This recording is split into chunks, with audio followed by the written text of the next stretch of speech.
At this time, I have the honor to present to you the moral leader of our nation. I have the pleasure to present to you Dr. Martin Luther King, Jr.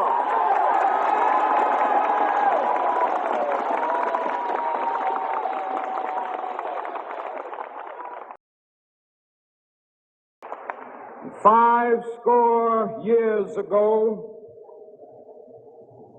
a great American in whose symbolic shadow we stand today signed the Emancipation Proclamation. This momentous decree came as a great beacon light of hope to millions of Negro slaves who had been seared in the flames of withering injustice. It came as a joyous daybreak to end the long night of their captivity. But 100 years later, the Negro still is not free. 100 years later,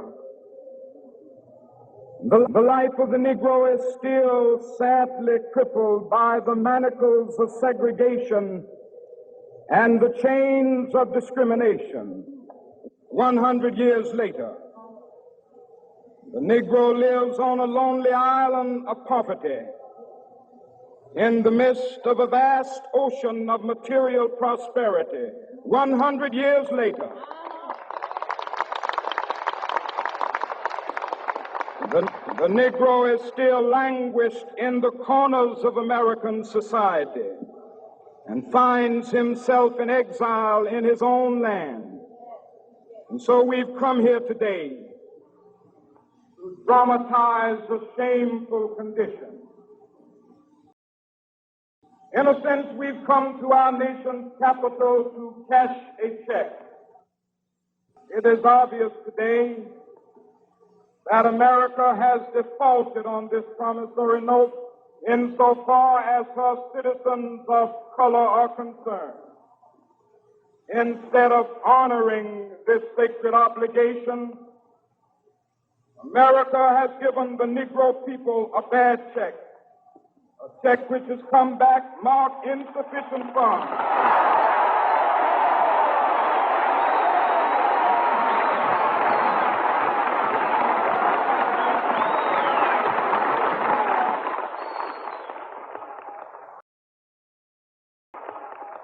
But we refuse to believe that the Bank of Justice is bankrupt. We refuse to believe that there are insufficient funds in the great vaults of opportunity of this nation. So we've come to cash this check, a check that will give us upon demand the riches of freedom and the security of justice.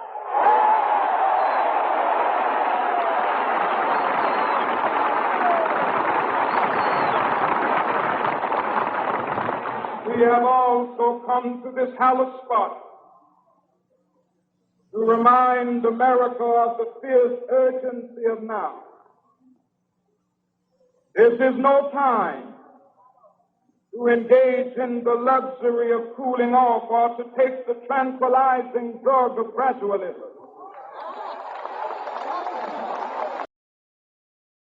Now is the time to make real the promises of democracy. Now is the time to rise from the dark and desolate valley of segregation to the sunlit path of racial justice. Now is the time to lift our nation from the quicksands of racial injustice to the solid rock of brotherhood. Now is the time to make justice a reality for all of God's children.